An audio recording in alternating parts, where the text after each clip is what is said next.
We're here. We're present. Mm-hmm. We're doing a really great job. Things are happening. Things are growing. Things are growing. There's growth.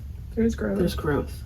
And BTS keeps helping us. Every time we do a BTS related post, it goes viral. They do. Thank you. Thank you to our God. One look, give 'em whiplash. Speed drop with a big flash. To the thing fast.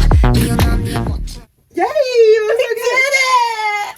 Hello. Welcome to an extra special bonus episode of fanSERVice podcast. As you know, we like to chat. We like to dig into some serious topics during our show.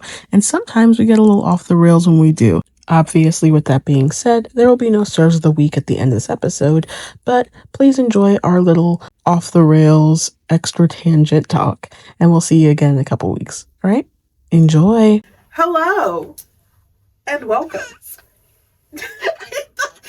I was like, oh, should I say this? And then I thought you were going to. I thought you were positive. Okay. All right. Hello. Hey. I feel like in second gen, the girl groups are so strong, right? Yeah. And right now with Blackpink, with Cat's Eye, with Kiss of Life, like all, not that they're in the same category, but as far as girl groups falling apart is what I'm referencing. Yeah. We're just seeing like a lot of these girl groups cannot keep it together. Yeah, and Kepler lost another person. Exactly. The third person they lost. Exactly. Yeah. Like, I'm like, okay, something's going on. Something's happening. And it's not something new. New I think that the way that this system works is going to automatically be worse and harsher on the women. Especially because these are young girls and it's different. Mm-hmm. Whether or not you want to admit that. I hate when things are like a binary, but it really is, because we treat that binary that is structurally created differently. Yeah. And especially in the Korean culture, it is treated differently to a point where like they still are struggling with how to do sexual harassment charges the right way. So like there's a harshness. I mean, we are too.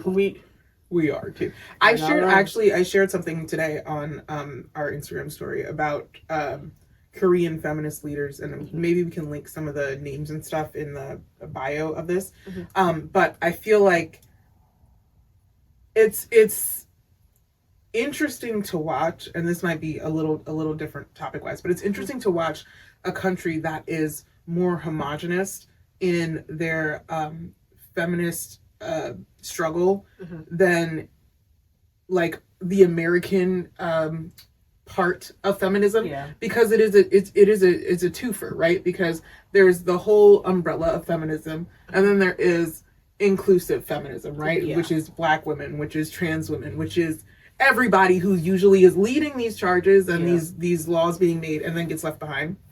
And then for Korea, I'm looking and I'm like, it's so interesting, because I was always under the perception that if everybody was on the same page, it would be easier to get these rights, right? If everybody was the same and we all agreed and we were all fighting for the same thing, it'd be easier to get these rights. But then when I look at a country like Korea and see their women having very similar, if not the exact same issues, I'm like, oh, no, it has nothing to do with it's deeper. It's deeper. It's, as that movie taught us, it's caste. Yes. Aiden is a member of SAG, and he had tickets to the premiere of this movie, and it was so touching, because it basically talks about how there are similar themes of misogyny, similar themes of racism, similar themes of colonialism and colonialist ideals throughout the world, and how they all connect and how they mirror each other. And I just loved it. I thought it was brilliant. I don't know that it had a full scale running in movie theaters. I think it was a smaller Origin. That's what it's fucking Origin by Ava DuVernay. Origin by Ava DuVernay. Yes. Origin. That's for future me. It's like, I knew you were gonna remember it. I was like, she knows. Origin by Ava DuVernay. Yeah, love her. Yeah, phenomenal. It's beautiful. Honestly, anything she does, fucking watch it. Yeah. She doesn't miss. But Origin, to go back to that, yes. I do wonder because even now here, we rarely have girl groups. And I mean, even the girls who are together here, like Chloe and Hailey Bailey, like eventually, and they're family, and eventually it just kind of like fizzles out. And it's not bad. It's not that they don't have talent. It's just like, we're not doing that anymore. It's the priorities shift. And it's not that the guy groups didn't have that happen too, because they did. but when their priorities shifted, it was taken better. Yeah. Not so much by their fandoms, but by the industries as a whole, taken a lot better because they're like, yep, you have to do that. Take your time. Right. So, like, even a New Edition back in the day had a split up and changing of formation consistently. We're used to changing formations here a lot more than they are there. That's true. That's true. Because then you're so connected to a celebrity, it's hard to change. It is. But it was hard here too because they had to get used to, like, oh, okay, this person I was used to before, and it depends on how successful you were before the formation change. That is true. Yeah. Because SC Shock got away with it because they were hitting their peak right when they changed. Right. New Edition, they were growing up, so it made sense to be like Bobby Brown's doing a little bit much. Yes, he got to have his turn up moment by himself. Mm-hmm. So they brought in Johnny Gill, and it made for, like, you needed a crooner, and honestly, like, he could sing. For sure. He could sing. Have you seen? I'm sorry, not to cut you off. Yes, but it just jumped in my head, and we haven't talked about this yet. No, so I love that we're going to talk about this on camera. Have you seen the new K-pop group that is? They have not debuted yet. They haven't even gone into training yet. But this is a girl group. They're called N Angel. Okay, great. I love that I get to tell you about this. So this is a girl group. They've been doing their promotion on TikTok and Instagram. They have not shown any songs. They have not shown any choreo. They have introduced 3 members, one of which seems to be a white girl who is calling herself Yoon. They have, I think they were interviewed, not even really interviewed, but like they did a meetup that was filmed with a previous K-pop idol, and their Korean was mid. I mean, better than mine, so I can't talk shit, but mid. And there were a lot of, like, in the nicest way, mannerisms that gave hella Korea boo. Yeah. Like, everything was like, oh, and it was kind of like, ooh, what the... You're white, please don't do that. Like, what the fuck is happening? It gives that one group that got bullied off the internet. It's not funny. This is actually kind of mean. But also, oops, that, oh God, it was during COVID too. See, I heard about this in the comments, but I didn't know. Yeah. I don't know who these are. So the girls who was like, I'm Strawberry Chan, and like, it's like, yeah. And she still, the funny part is the girl who was like the lead girl still does stuff and interviews a lot of Japanese and Korean art because she is just super involved in stuff. She's Strawberry Chan. She really is. And she's the pink one. Even their emblem looks like it's AI. It's bad. So in other words, they're a K-pop group. But you know what? Well, okay. Jeno. Yo-san. I just feel like you can't talk shit, though, because there's also groups like North Star that exist. Oh, right. And North Star essentially did and is doing the same thing. They're just doing weird, I just think the bar is lower for men. It is because most of the time when they're not doing... K-pop, not legitimate debuting K-pop males. No, just men in general. See. Yeah. Yeah, actually. Yeah. Remember the performance where Beyonce was in that big ass outfit and Sheeran was just in a fucking t-shirt and jeans, just like... And they said the standards are different. Completely different. Completely different. But I also think part of the thing is, it's not that dudes don't... have large numbers of dudes who are doing the cosplay thing, but they just tend to cosplay black culture more. But also it's like if you're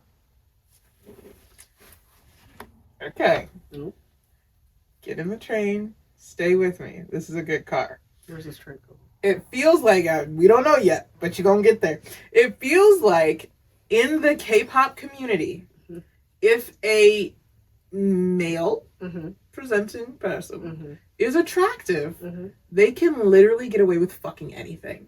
Well, yeah. Like, literally anything. For them, to be completely honest, I think it's the fact that they prey on a certain type of fandom, and it worked. And then you have kept only that small core group of people enthralled, and you give them the things that you promised them, but also do toxic shit that makes them, like, feel also more beholden to you. Because wasn't there a thing of them like sleeping with fans and everyone? They did. They slept with fans and then just like ghosted them. It'll look like it's a joke about the NDA thing, but like truthfully, like they themselves are under NDAs for their own companies. Right. So like you got to be real smart, which is why a lot of them don't date.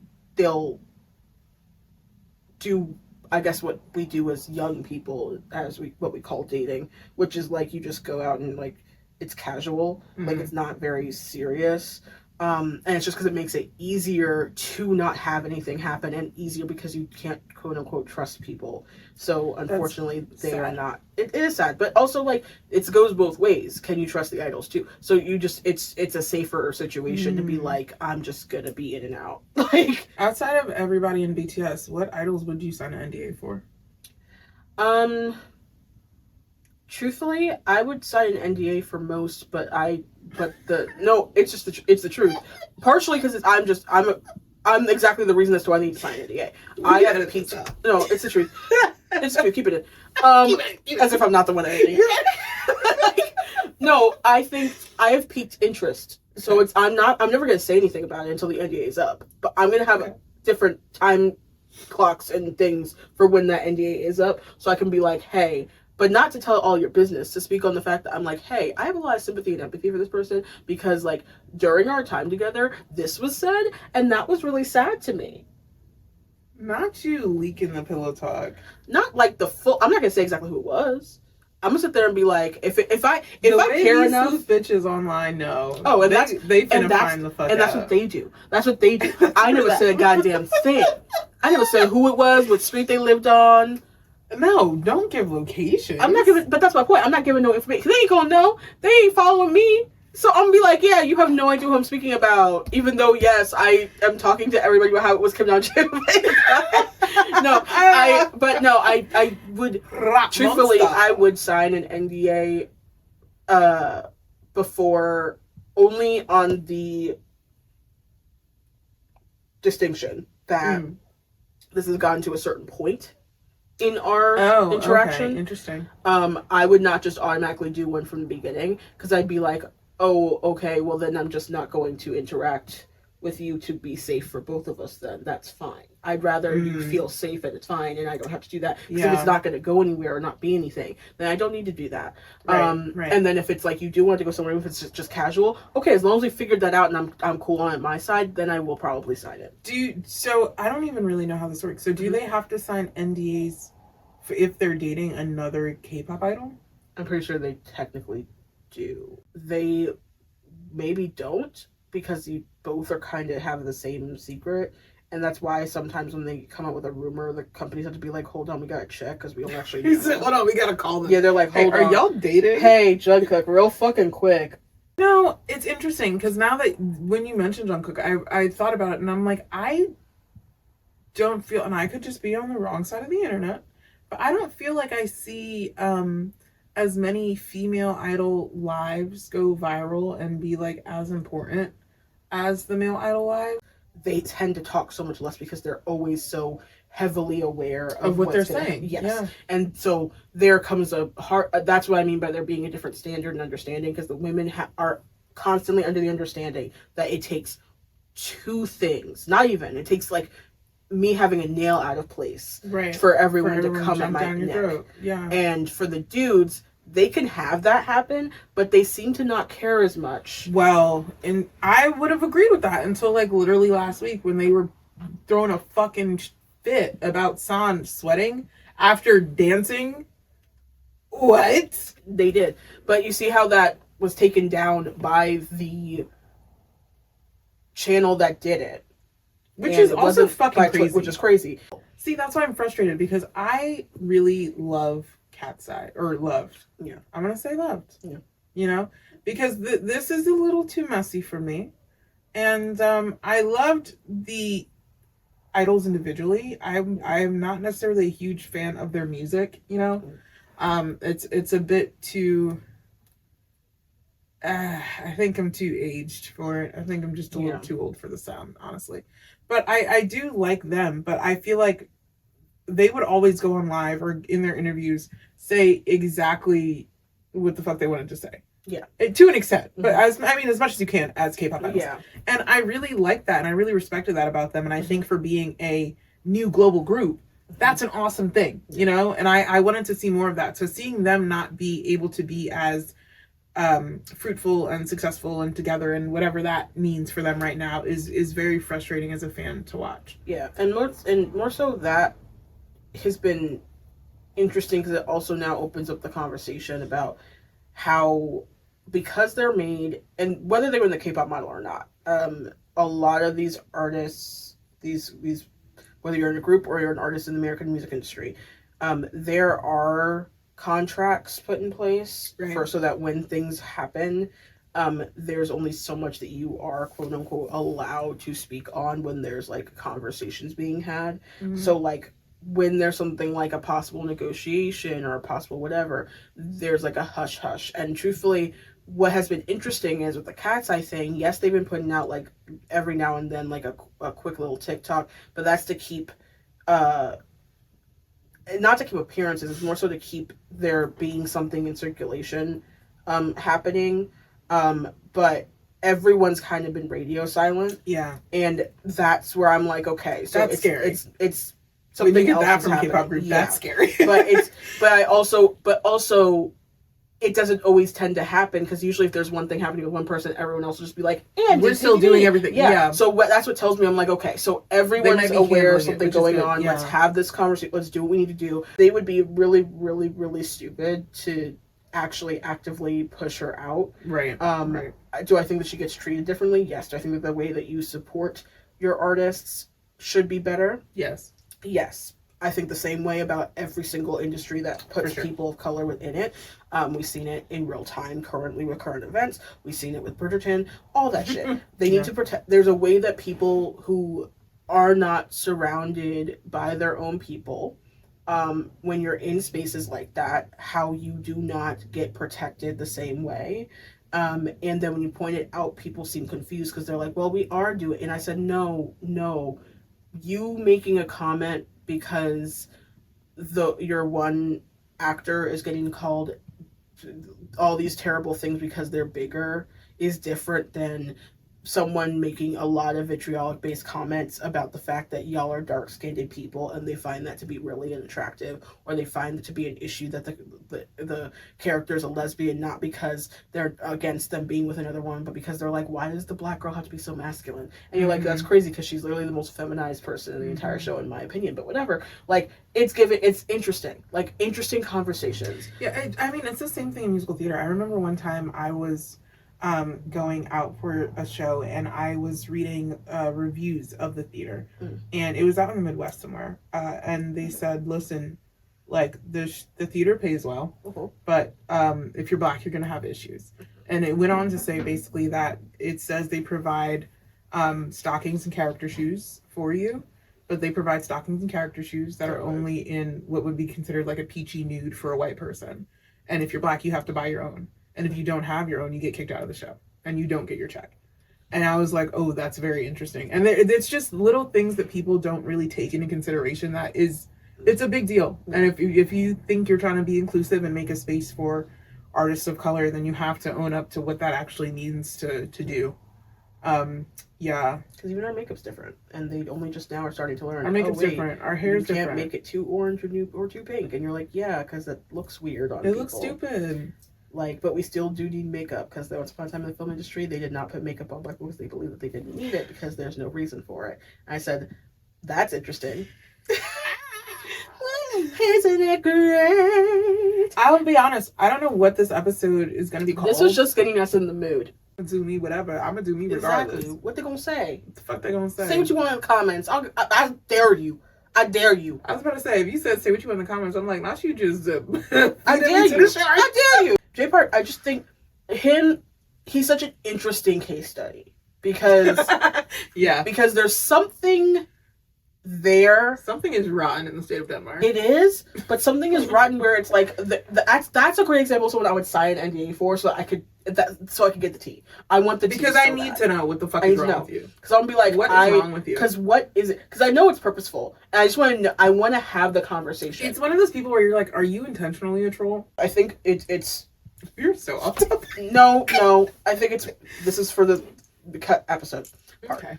I think it's fair that the conversation about the music style, I will give people. Because nobody owns music. No. You know what I mean? No. But it's also not just about that. It's because people are starved, whether they're young people who are K-pop fans or old people. They are starved for some good songs.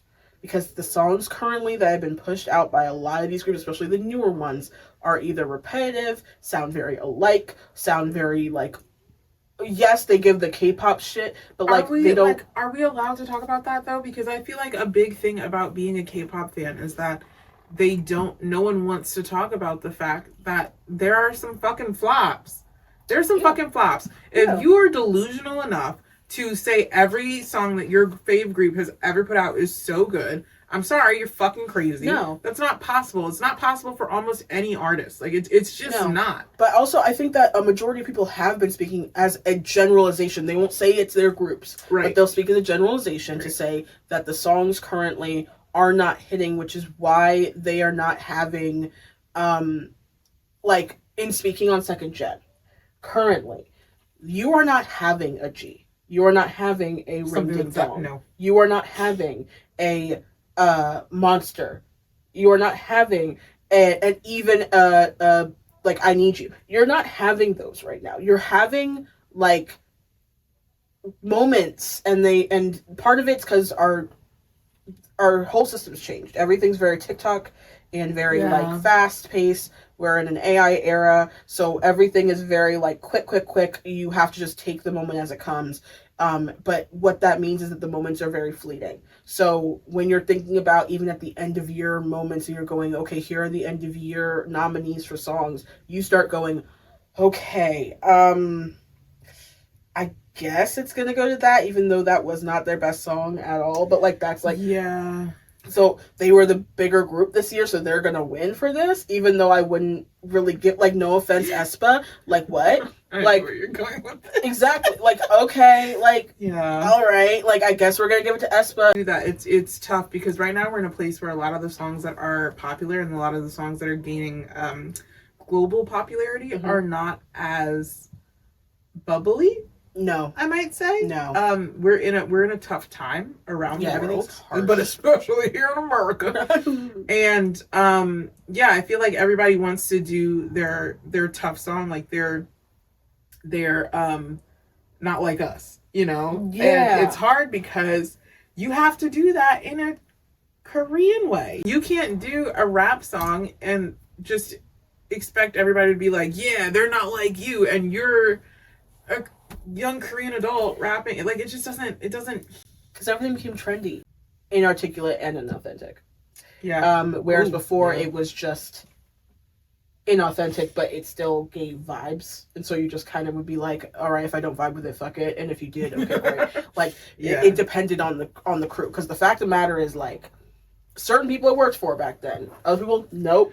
No, I see how that could happen, honestly. I will say, I mean, even as a Black kid, there were definitely things in the early 2000s that I was letting slide as, it's not that bad. Because when you're also the same age as a lot of these people, you don't see it the same. What happens, unfortunately, with that, and it's not saying that it's not on us. It's on the systems that have been set up. We live in a system that is ruled by white supremacy.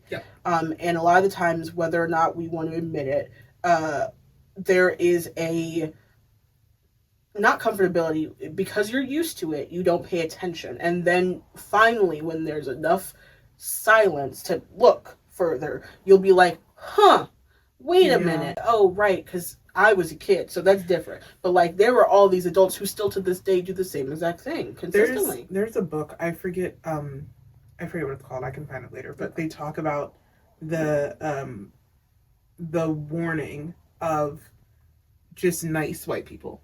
Right. But yeah, it's a weird space to be in, because you can be you can like someone and you can like what they do and you can like what they put out and you can be like, wow, it seems like you're really feeling this, like you're really enjoying this art form and you're really in tune to it, and it might even be good. But if your intention and your execution and your original reason for doing it isn't linked to helping or benefiting Black people at all, if you're just going to profit off of their art form, get fucked. But it's also part of the reason as to why, like, it's a joke, and I think people lose the sight that it's a joke. The whole, like, you're invited to the cookout thing is not real. It's a joke. Like, we were making the joke about Adele gets invited because she went to the carnival or whatever. No, and it was a joke. And it was it obviously was a joke. Because what the fuck are you talking about? Because why does she have Bantu knots? I'm not going to talk about it. Have we had a K-pop idol in Bantu knots yet? Yeah. Okay. Yeah. Moving on. We as a community, we open Justin Timberlake with open arms too easily. Way too easily. And it was a trend. We started doing that with a lot of people. We loved a Blue Eyes Soul. And what's crazy is we forgot to check if they had a soul. And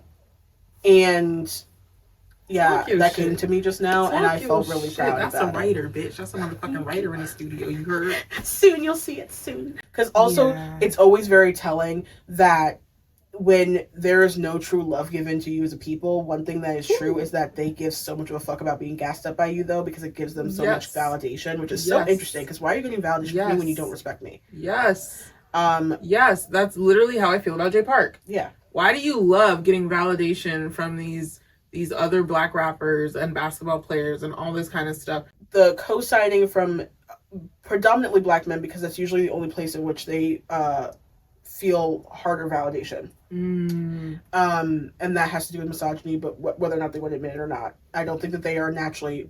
it's the same way that sometimes I can't label someone strongly as some easier than others, but like labeling someone strongly as a racist or misogynist is one thing, saying that you are racist or you're misogynistic is another. And I'm like, most of y'all because are. You can do it subconsciously. Yes, I agree. And so I'll be like, I'm not going to sit here and say that because I don't know you. I don't know these idols. I don't know these people. But the one thing I know for sure is that it is ingrained in our entire culture and society. I can even speak on the fact that there are pieces within myself that I have to literally catch myself on and be like, oh my God, right. Internalized misogyny from a culture and a situation that I've been birthed into. Hold on. Why did I say that about this woman in my head just now? That was inappropriate. Yeah. Why did I do that? Yeah. The world teaches you, especially I think as a Black body in this world, the world teaches you to dislike yourself. And so I think for men, Black men, because they don't have that, they don't have the grace of having the outlet of being emotional. Yes. I will say that. They are not allowed that. They are not allowed to be emotional. They are not allowed, unfortunately, in our community to really go to therapy and all this kind of stuff. So getting validation from some Korean dude, it's like, oh, dude, you're so cool. Like, please help me. Like, bro, like, oh, I want to do what you all do, blah, blah, blah, blah, blah. It probably does hit. And it kind of hit. As someone who was a young girl during second gen, whatever, I will say, but I'm saying not as me now. Me now, different story. We've grown. But we can't lie that as young Black girls, a moment of validation for yourself during that time from anybody, especially if they were not Black. I'm not trying to be, but if they weren't Black, heavily integral. Because I was constantly in this mind space, not of hating my Blackness, but of constantly feeling as though it was something that was... It's like Black people can see my beauty, but other people don't. Yeah. And until everybody is like, hey, you're actually pretty, I'm not going to feel verified that I'm actually pretty if the only people who tell me that are other Black people. Or other Black people, and mainly Black women. Yeah. Because it wasn't from the dudes. Yes. So I was like, okay, I feel like shit. So true. And then what's crazy is I'm already kind of being taught, because we live in a society that also gives women low self-esteem in general, that I'm not supposed to like myself in general. And during the 2000s, where like nobody was eating. Nobody was eating. You mean 2026? I'm just saying, everything's really, really hard right now. So I need you guys to send some love in the comments, and love on a Black woman today. Or a Black female presenting person as well. Every day. Yes. For the rest of your life. For the rest of your life. Nobody Venmoed us money for Black History Month also, by the way. We definitely didn't ask. We probably should have done that. Racist. We should have done that. Actually, you know what's crazy? Someone did donate me money. I can't wait to see how you edit around this. I'm gonna edit it. This is gonna be its own special episode. I actually cannot wait. Like, I'm so working excited. So hard. I'm gonna work so hard. Because we're saying so much shit, but I don't know how much you can use. Oh, so much. Skirt. All of it. I'm gonna do it. One look, give 'em whiplash. Speed drop with a big flash. Took me into the fast.